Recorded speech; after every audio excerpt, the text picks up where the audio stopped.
The Weber State Weekly Men's Hoops Show. We are a member of the Big Sky Podcast Network, just like I say every week, guys. And I'm your host, Colby Peterson, for this one.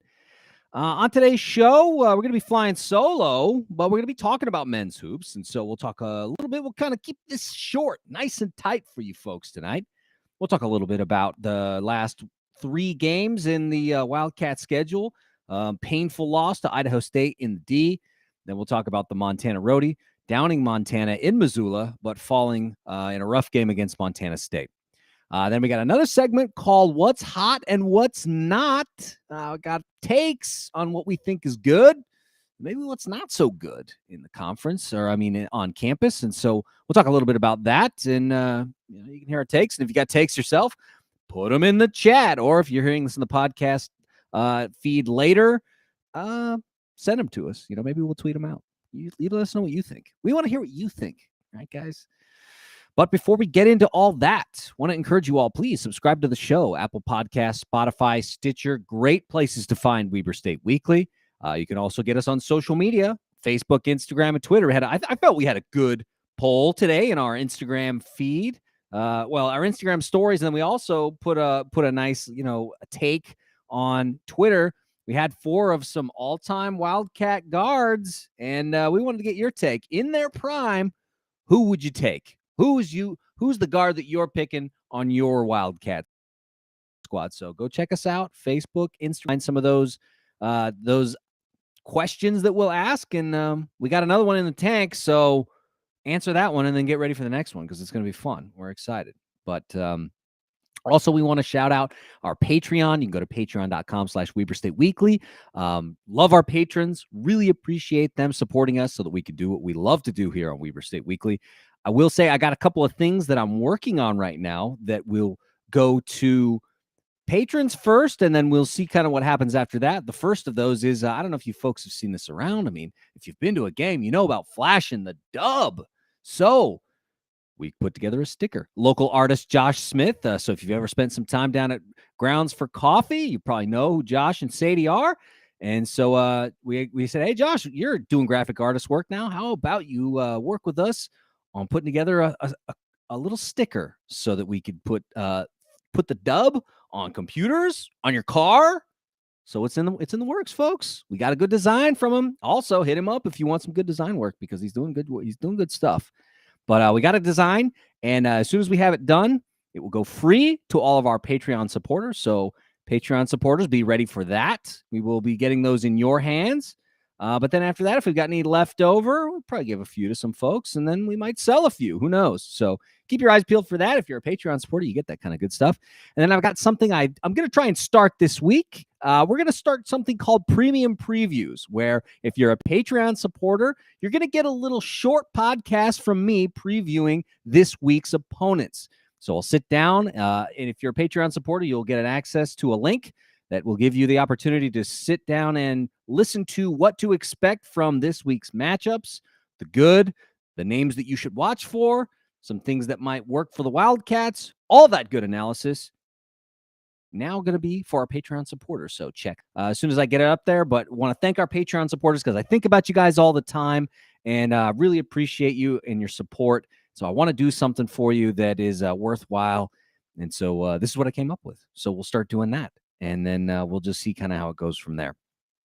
So that's it. So let's talk a little bit about last week. And this will include the Idaho State game as well, which I was in attendance for. So shout out to all my peeps that were down there. I saw quite a few folks was out there wearing those nice purple and white overalls. If you guys haven't seen those, go down to the downtown store. I think they might have a few left over, but I had my overalls on. And so, yeah, but great to be in the Palace. Got to go to 3 games while we were in town for the holidays this last time around. So always good. But this was a little bit rough because, as we say on the show often, we don't lose to the Stripes. And that's exactly what happened. So we'll talk a little bit about that, plus the Montana roadie.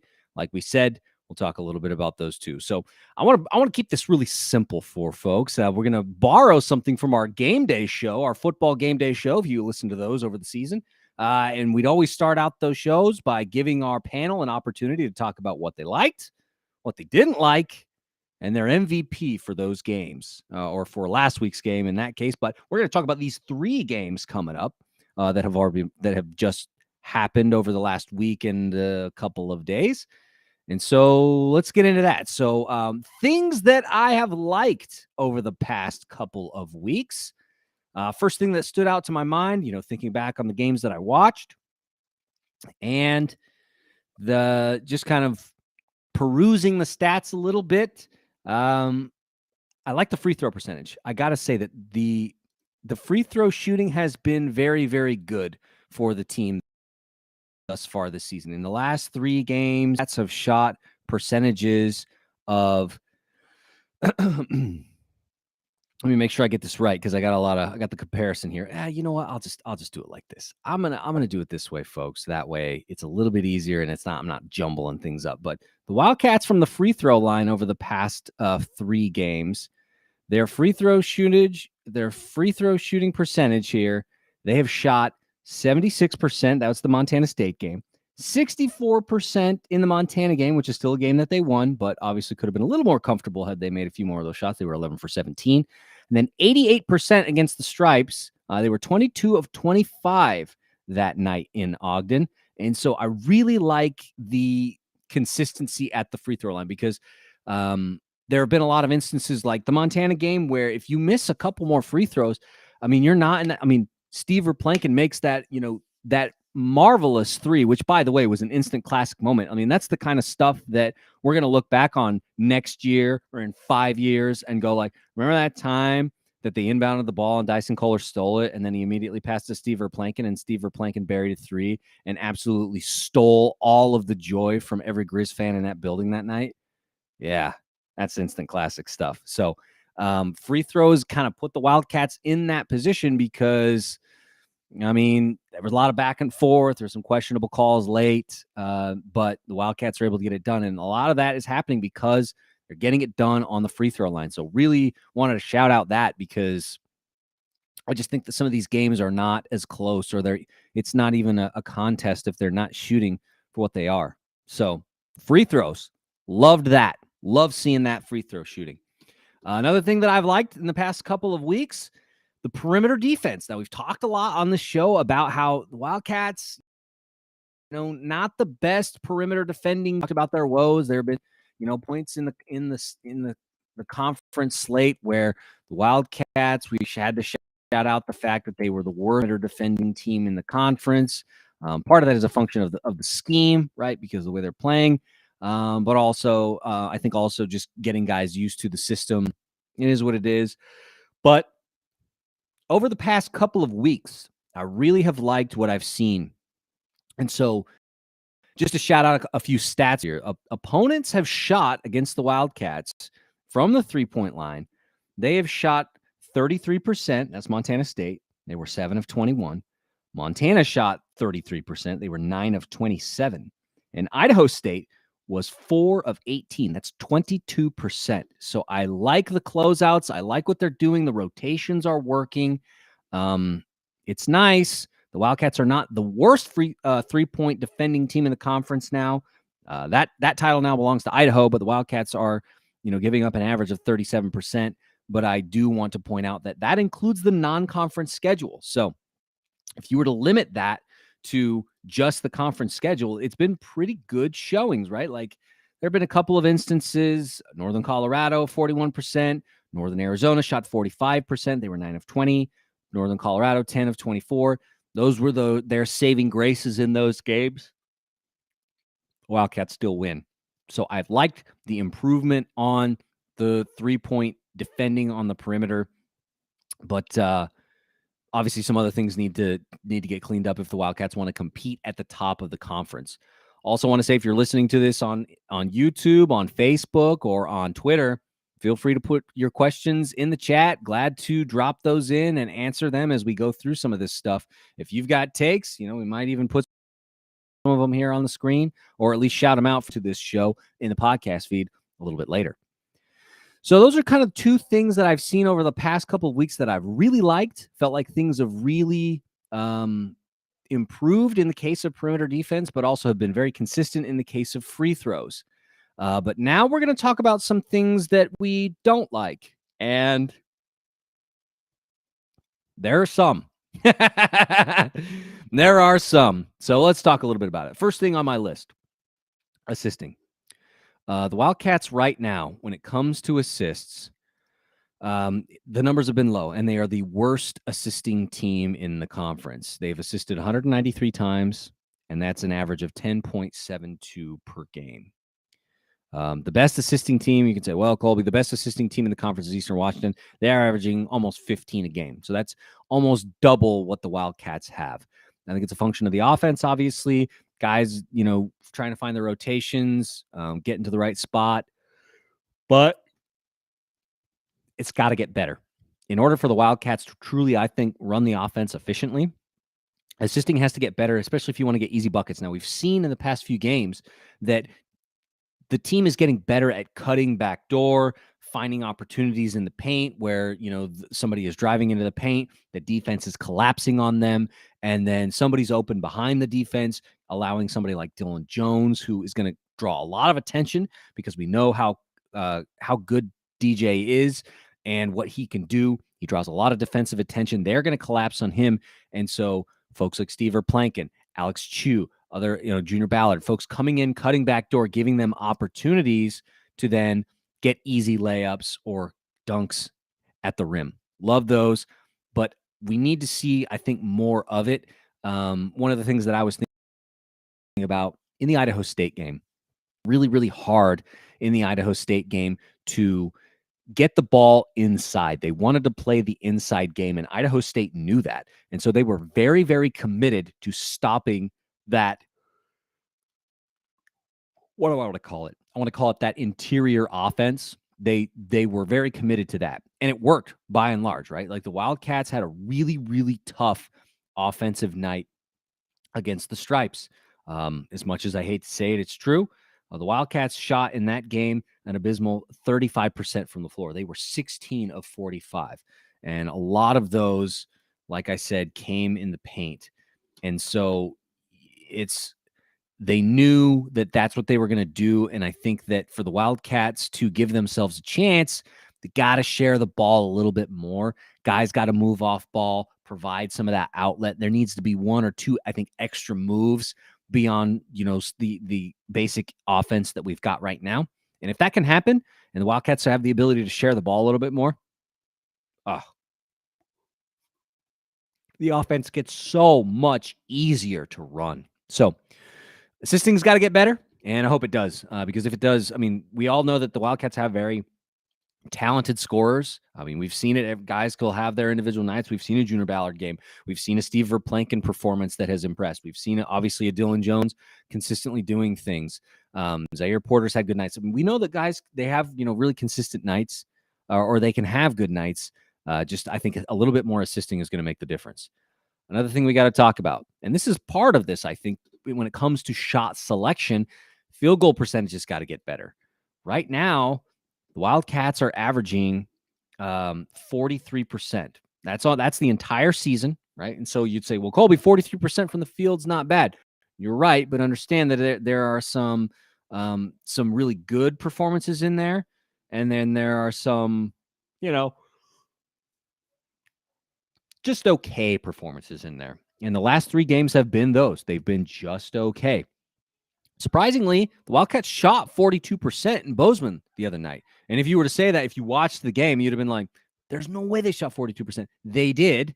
But the problem was that, I've got my beef with what happened in Bozeman. But there was a lot of early fouls called that equated to turnovers. There was a lot of sending the Bobcats to the line, which meant that, they were able to get points with the clock off. All of these things, blah, blah, blah, blah. There were a number of reasons why the Bobcats were able to get it. But 42% from the field in that game is like, oh, sweet. You'd say part of the reason that exists is because, they only shot 30% in the first half in that game, but then they shoot 54% in the second half. That really picks up. Same thing for 3 points. They were 1 of 9 shooting threes in that game. That's 11%, or in the first half of that game. They cleaned that up. 3 of 7 in the second half from 3, 42%, 54% from 2.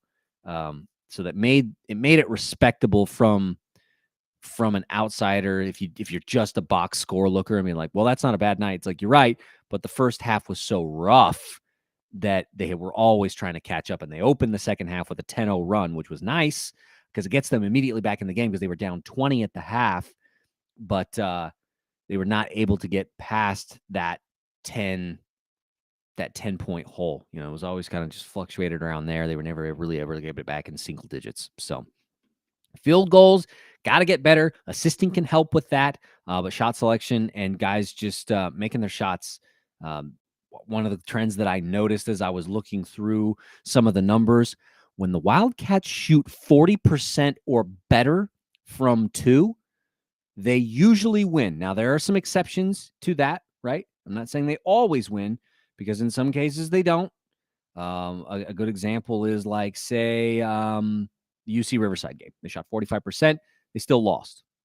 Another example of that is the Tarleton State game. They shot 40%, so just barely getting over the mark, but they lost by 10. And so another one you could say, the Utah Tech game, they shot 50% from the field, but they lost by 12. And so there are instances where, yes, they shot better than 40% and they still lost.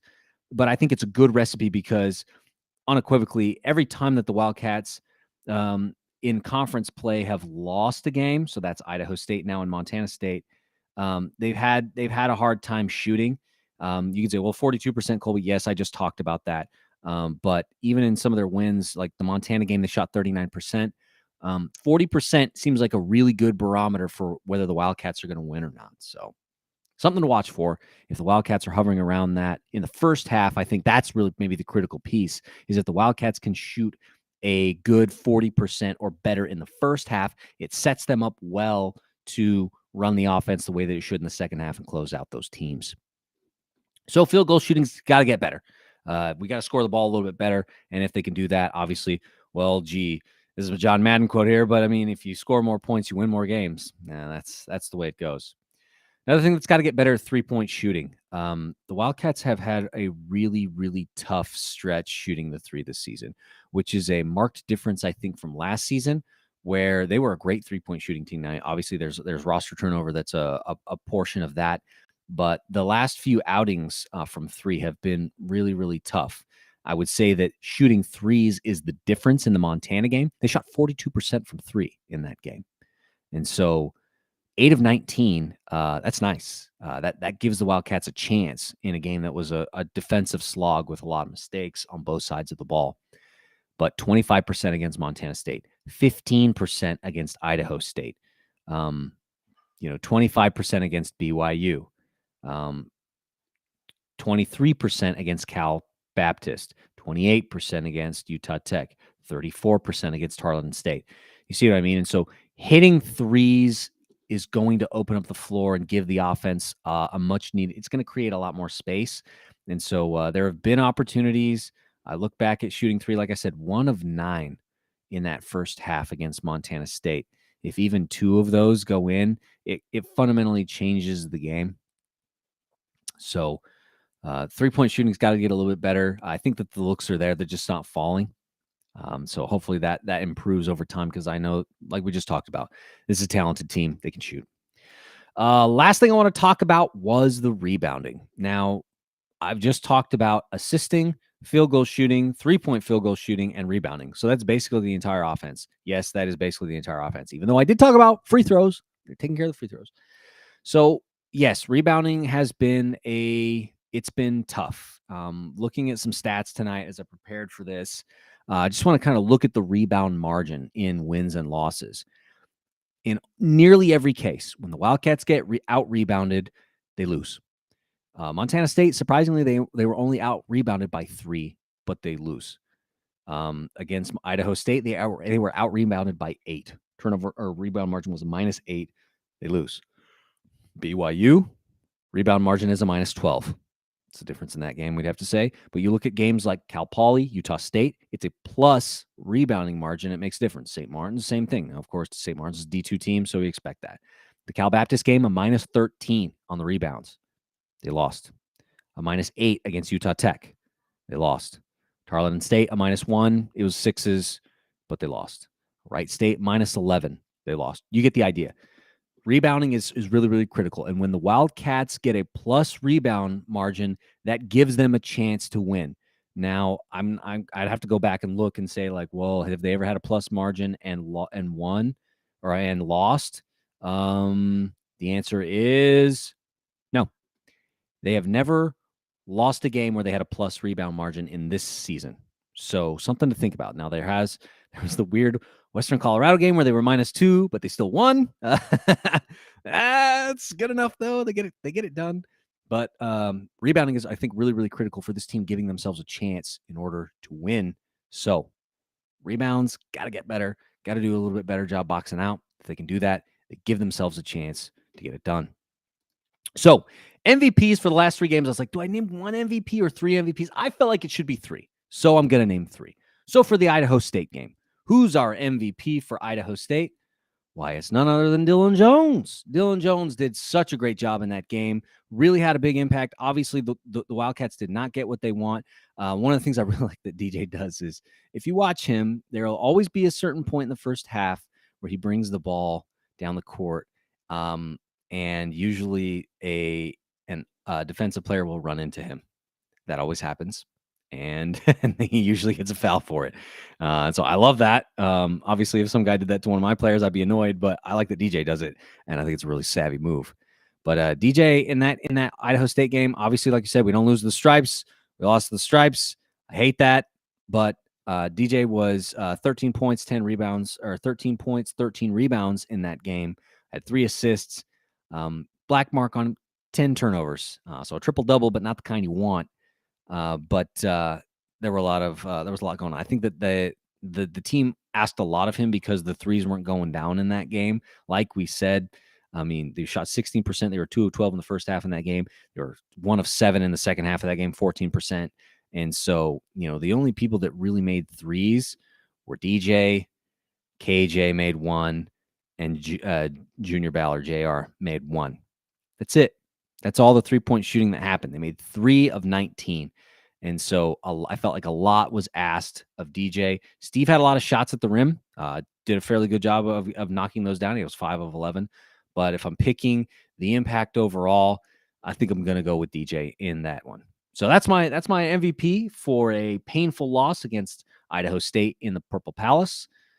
Now let's talk about the Montana game. Now, if you watched the Montana game, you were feeling what I was feeling late in the game. There was a critical turnover. Hurt. Gave the Griz the ball back, and Griz were up 1. I think it was. Yeah, they were up 1, and so it looks like Wildcats are going to lose. This sucks. What a bummer. They came close. They lose to Montana and Missoula. Same old song and dance, right? But then, like I said earlier, Dyson Kohler, savvy, ready to catch the inbound pass, immediately kicks it out to Steve Verplanken, shoots the 3 up, and it goes down. And man, I will tell you guys this. I don't know about you guys, but I was yelling in my house here in Nashville, just whooping about that play. I could not believe it. Instant classic. That's the stuff legends are made of. So Steve Verplanken, you are the MVP, even though there was a ton of game that happened before that final shot. That final shot was the dagger, and it stole the joy of all those Griz fans that night in Missoula. So I got to go with Steve for the MVP on that one.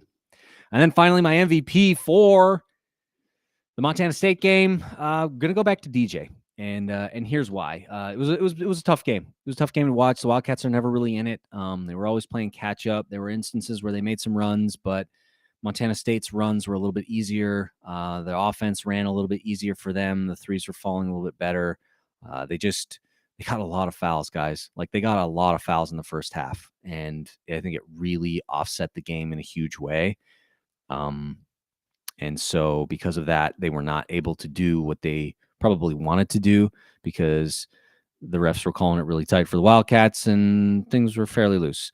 I want to point out that they did not call a foul on Montana State until there was 7.5 minutes left in the first half.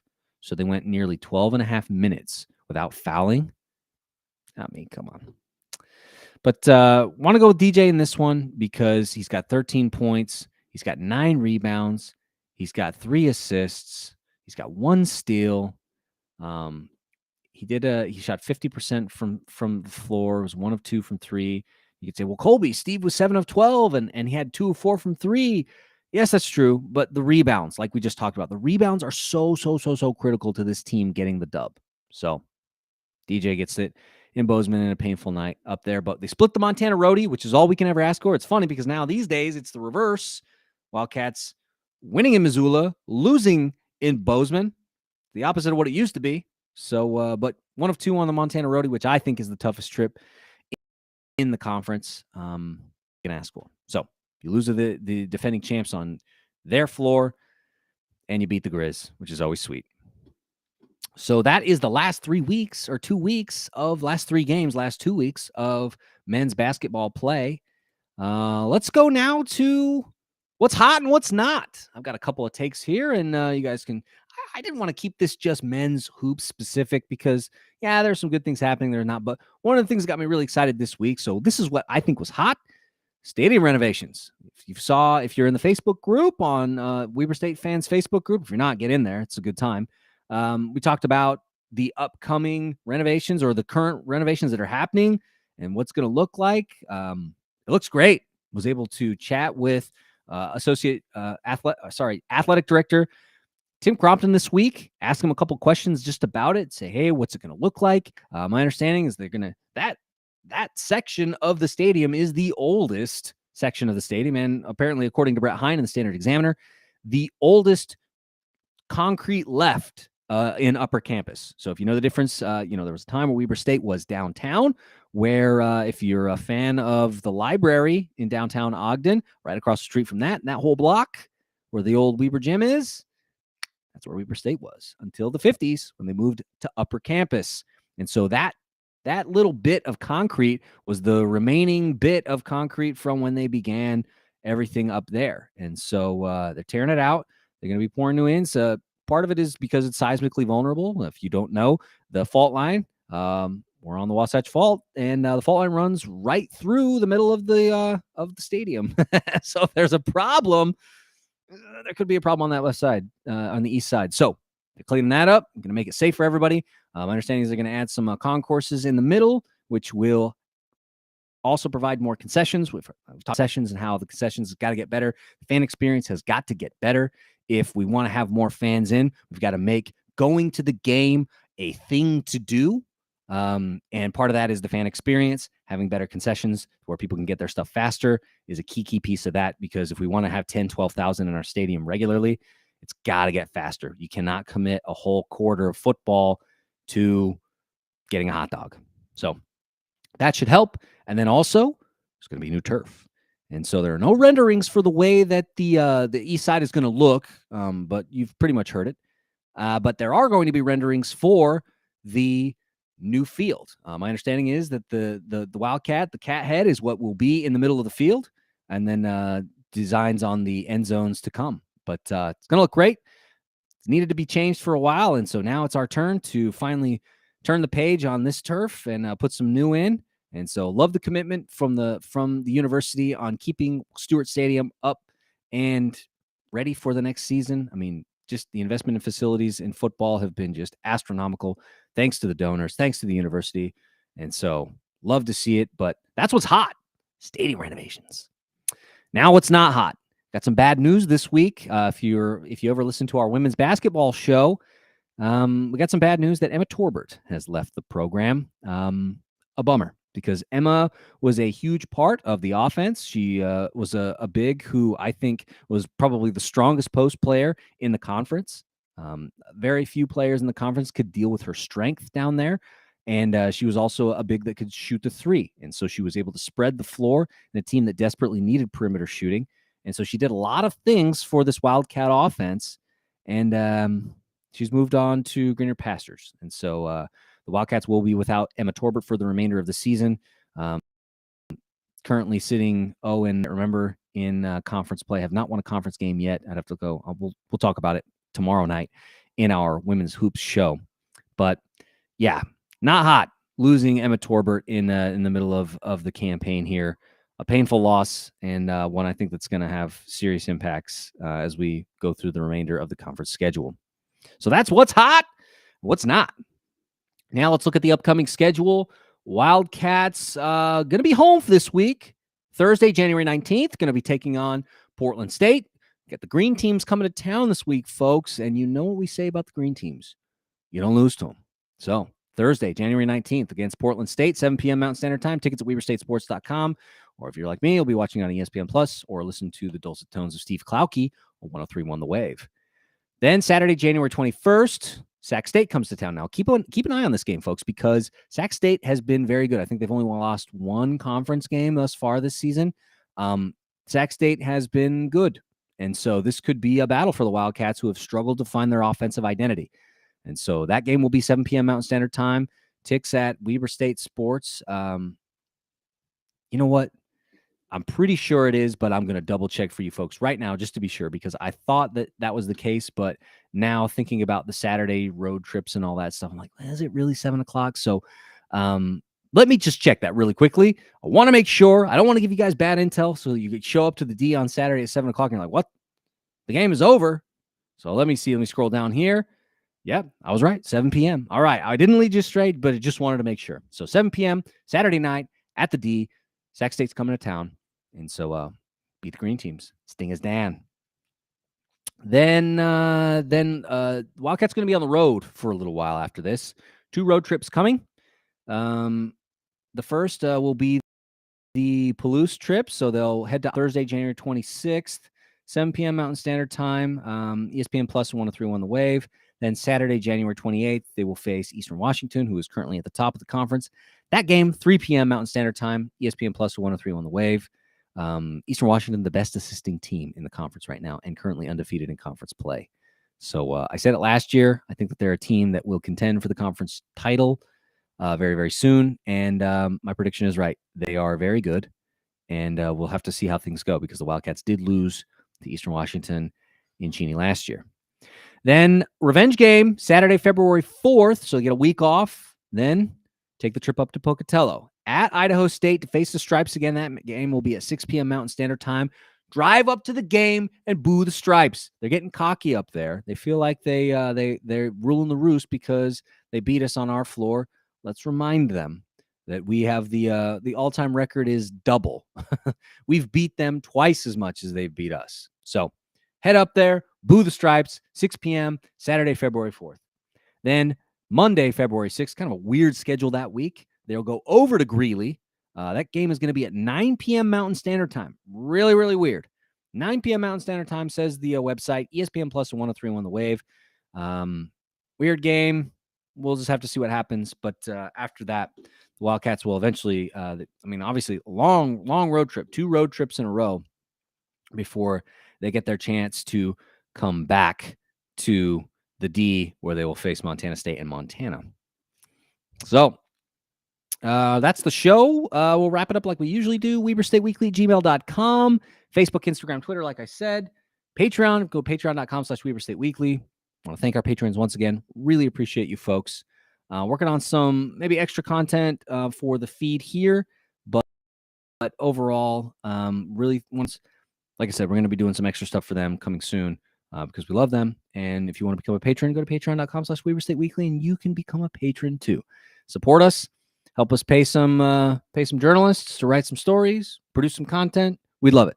And then the blog, WeberStateWeekly.com. Obviously, I haven't written very much over there these days. And I don't know that that's going to change, folks, because I just started the MBA program back up and I'm going to be pretty busy. So been working on that Weber State MBA. So not a lot of writing time for Colby Peterson, but that's, if you want to go read some past content, that's the place to do it. And we'll let you know if we put anything up there. You'll get a chance to see it and consume our thoughts. So we'll wrap it up like we always do. Really appreciate you folks for listening to the show. Weber State,